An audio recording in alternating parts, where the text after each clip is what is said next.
Hello friends, welcome to lockdown guru NEET. मैं हूं आपका दोस्त Ranjeet. I cracked NEET 2019 with 167 out of 118 physics. तो आज का जो हमारा टॉपिक है वो है कैलोरीमेट्री।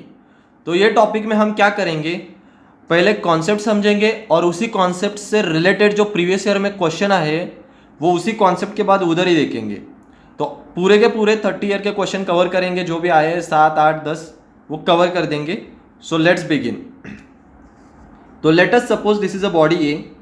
अगर इसको मैंने हीट सप्लाई किया, क्यू अमाउंट ऑफ हीट इसको सप्लाई कर दी, ओके।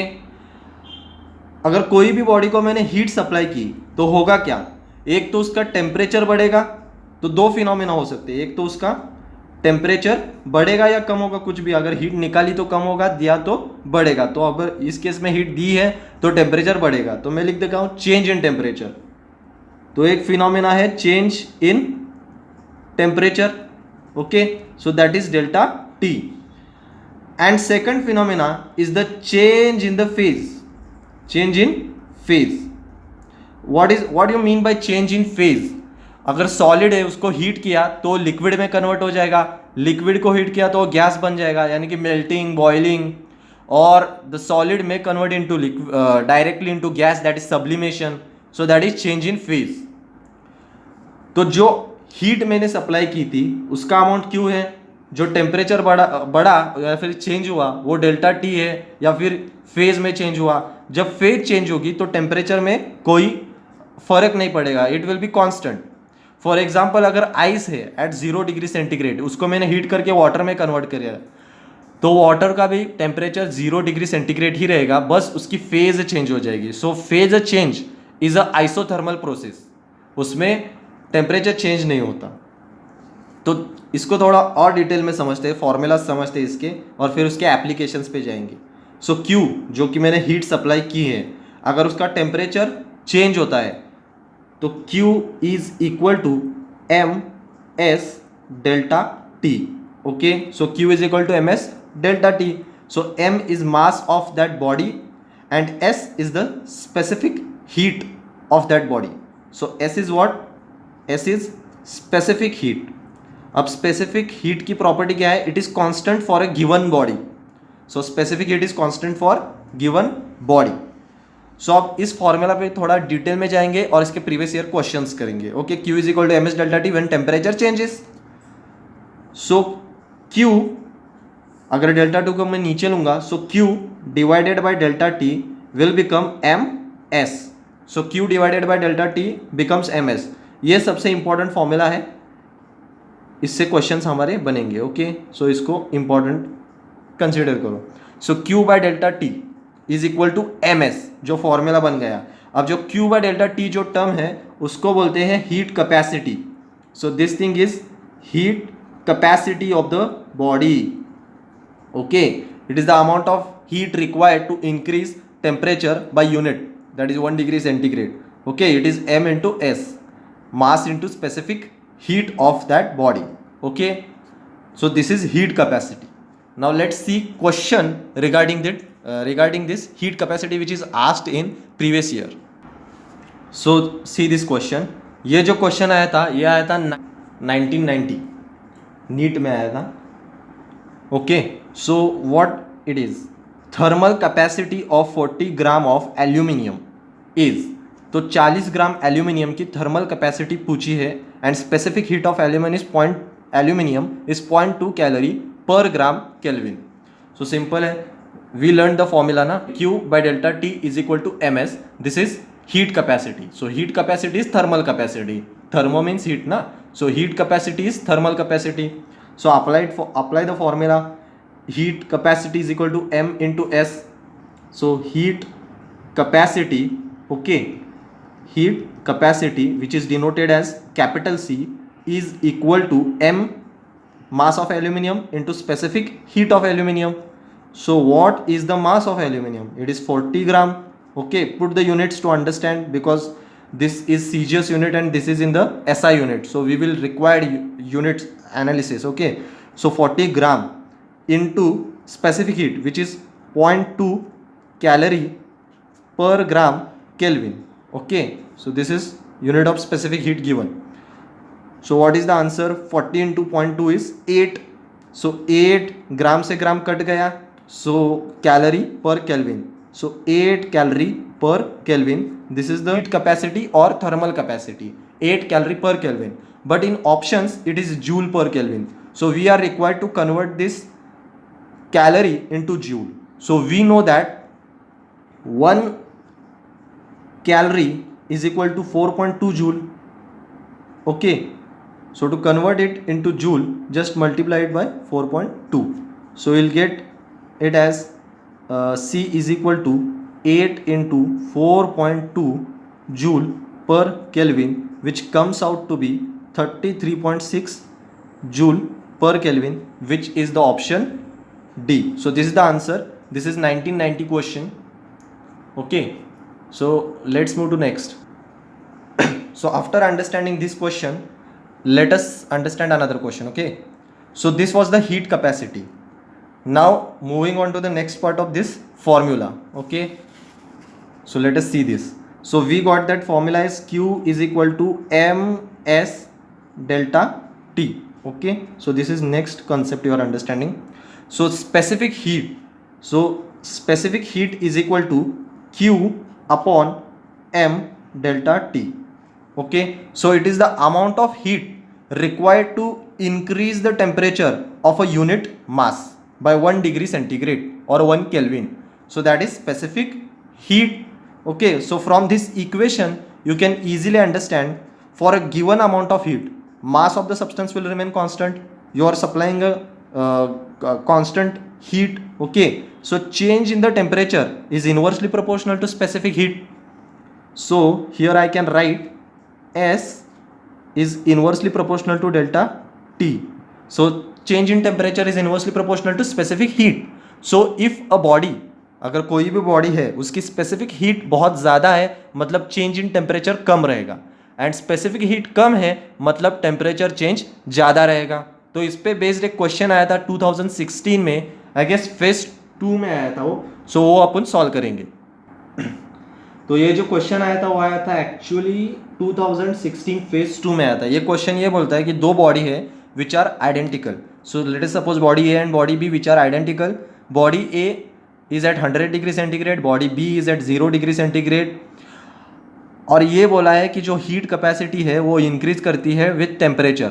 मतलब हीट का, although they are identical, heat capacity of body A will be greater as compare to B because temperature of body A is greater. Question में उन्होंने बोला है कि हीट कैपेसिटी टेम्परेचर के साथ बढ़ती है, तो इसका टेम्परेचर ज़्यादा है तो उसकी हीट कैपेसिटी ज़्यादा है. तो उनको जब मिक्स करेंगे तो मिक्सचर का टेम्परेचर पूछा हुआ है. So what will be the temperature of the mixture. तो सिंपल सी बात है, temperature of body A is greater, okay, as compare to body B. Simple सी बात है. सो टेम्परेचर ज़्यादा है मतलब specific heat of body A is greater than specific heat of body B, because with temperature the specific heat capacity is increasing. Heat capacity is what? Heat capacity means ms, mass तो constant रहेगा मतलब S increase कर रहा है. So SA is greater than SB. This is the first thing. तो अब बोला है जब उनको मिक्स करेंगे तो मिक्सचर का टेम्परेचर कितना होगा. ओके, तो ideally it should come to, because equal quantity और वो आइडेंटिकल, तो ideally it should come to 50 degree centigrade. Okay, but we know that body A का टेम्परेचर ज़्यादा है मतलब स्पेसिफिक हीट ज़्यादा है, बराबर. और पिछला जो हमने कंसेप्ट सीखा था स्पेसिफिक हीट वाला, that s is inversely proportional to delta T. Okay, means इसको ऐसा भी लिख सकते हैं, delta t is inversely proportional to s, बराबर. जितना एस ज़्यादा होगा उतना टेम्परेचर में चेंज कम होगा. तो बॉडी ए का जो स्पेसिफिक हीट है वो ज़्यादा है तो उसका चेंज इन टेम्परेचर कम रहेगा. तो ideally they should have come to 50 degree centigrade. पर होगा क्या, इसका बॉडी ए का स्पेसिफिक हीट ज़्यादा है तो चेंज इन टेम्परेचर कम हो जाएगा, और बॉडी बी का स्पेसिफिक हीट कम है तो चेंज इन टेम्परेचर ज़्यादा हो जाएगा. तो जो 50 डिग्री पे आना चाहिए था वो 50 से आगे चला जाएगा, क्योंकि बॉडी ए जो है 100 से 50 तक आनी चाहिए, पर 50 तक आएगी ही नहीं क्योंकि उसका चेंज इन टेम्परेचर कम रहेगा. ओके। और जो बॉडी बी है वो 0 से 50 तक जानी चाहिए, पर उसका चेंज इन टेम्परेचर ज़्यादा है तो 50 से आगे चला जाएगा। सो इसका जो आंसर रहेगा वो होगा greater, okay, greater than 50 degree centigrade, greater than 50 degree centigrade.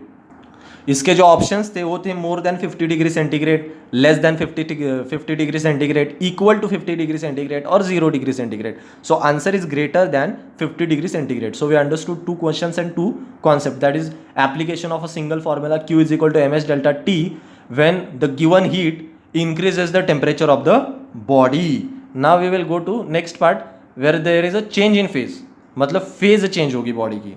अब टेम्परेचर इंक्रीज नहीं होगा, टेम्परेचर कांस्टेंट रहेगा, बट फेज जो है बॉडी की वो चेंज हो जाएगी. ओके, तो वो फॉर्मूला कौन सा है? तो जो सेकंड पार्ट था वो है change of state, that is change of phase. तो सॉलिड का लिक्विड, लिक्विड का गैस और सॉलिड का गैस ऐसे बन सकता है. तो उसको अंडरस्टैंड करते हैं चेंज इन फेज. तो चेंज इन फेज में जो हीट हम देंगे वो इक्वल टू होगी ml. जो L है वो है लैटेंट हीट.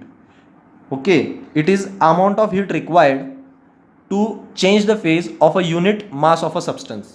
तो उसको टोटल मास से मल्टीप्लाई कर देंगे तो टोटल हीट रिक्वायर्ड कितनी वो आ जाएगी. मतलब आप इतना मत याद रखो, डायरेक्टली याद रखो कि Q is equal to ml, where m is the mass and L is the latent heat. Okay, अगर वो सॉलिड से लिक्विड बन रहा है तो लैटेंट हीट ऑफ मेल्टिंग, और अगर लिक्विड से वेपर बन रहा है तो latent heat of vaporisation. That's it. अब ये जो क्वेश्चन आया था वो आया था नीट 2016 फेज 1 में. ओके, तो ये क्वेश्चन क्या बोलता है? A piece of ice falls from height h so that it melts completely. तो piece of ice height h से ऊपर से नीचे गिरेगा और कंप्लीटली मेल्ट हो जाएगा. Now 1/4 of the total energy is utilised for this melting process and other energy is lost. तो वैल्यू ऑफ द हाइट पूछ लिया, और latent heat is given 3.4 into 10⁵ joule per kg, and value of gravitational constant is given as 10 Newton per kg or 10 meter per second square, and we are asked about the height. So it is very simple. This is related to two chapters, the work energy theorem and simply the calorimetry part. So if it is falling from height h, अगर height h से नीचे गिर रहा है तो ऊपर उसकी energy रहेगी mgh, जो कि पोटेंशियल एनर्जी होगी. Okay, so this potential energy will be converted into thermal energy. Okay, potential energy is also mechanical energy, thermal energy is a mechanical energy. So potential energy will be converted to thermal energy. तो पूरा जो mgh रहेगा, okay, तो ऊपर उसकी जो potential energy रहेगी, potential energy will be equal to mgh ऊपर. ओके, अब जब वो नीचे गिरेगा तो 1/4 of it is used for phase change. तो let us suppose Q energy उसने फेज चेंज के लिए यूटिलाइज की है, तो Q इज इक्वल टू 1/4 इसका mgh/4, और जो बचा हुआ 3/4 है वो लॉस्ट हो गया. ओके, तो हमें फाइंड करना है हाइट. तो हमें ये पता है कि Q is equal to ml, okay, for phase change. तो Q is equal to ml लगा दिया, इज इक्वल टू mgh/4. अब मास तो क्वेश्चन में दिया नहीं है तो वो कैंसिल हो जाएगा इधर. सो मास इज कैंसिल्ड. तो निकालना क्या है? h. तो डायरेक्टली निकाल सकते हैं, सबकी वैल्यू दी गई है तो निकाल लेते हैं. So h is equal to 4l/g. So it is 4l/g. This is the value of h. So if you put the values like this, the 4 into l कितना दिया है? 3.4 इंटू 10⁵, और सब ऐसा यूनिट में दिया है, और हाइट अपने को मीटर में निकालनी है तो निकल जाएगी अपॉन 10. So multiply this. तो ये कैलकुलेशन करने पे आएगा 136 into 10⁻³ metre, which is 136 kilometre. Okay, so will move to the next topic. ये जो क्वेश्चन है वो आया था नीट 2012 में. ये भी बेस्ड है चेंज ऑफ फेज पे. तो क्वेश्चन क्या कहता है? Liquid oxygen at 50 kelvin is heated to 300 kelvin with constant pressure 1 atm. Rate of heating is constant. Which graph of temperature versus time, variation of temperature versus time is correct. तो simple है, oxygen is in the liquid state. तो जब हम उसको heat करेंगे with constant rate तो उसका temperature बढ़ता जाएगा with respect to time. At certain time जो लिक्विड ऑक्सीजन है, एक्चुअल तो ऑक्सीजन एटमॉस्फेयर में गैस ही रहता है, तो liquid oxygen will convert into gaseous oxygen. So here there will be change of phase. अब चेंज ऑफ फेज तो आइसोथर्मल प्रोसेस है, उसमें टेम्परेचर चेंज नहीं होता, बस फेज चेंज होती है. So here there will not be any change in the temperature, temperature constant. अब वो गैस बन गया. Now at this point it is gas.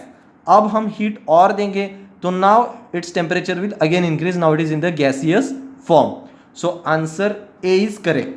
Okay, and other graphs are given like this, some random graphs are given which are wrong. So this is how to understand it. So this is Q is equal to ml, phase change वाला process where temperature remains constant. तो okay guys, इस video में हमने जान लिया कि basic concepts क्या है कैलोरीमेट्री के, और उस पर क्वेश्चंस देख लिए. अब नेक्स्ट वीडियो में क्या करूंगा, जो मिक्सचर वाले क्वेश्चंस है वो डालूंगा, वो भी कुछ 10-15 मिनट में कर दूंगा. पूरे जो मिक्सचर्स वाले क्वेश्चन है और एक कॉन्सेप्ट भी कराऊंगा लाइक वाटर इक्विवेलेंट.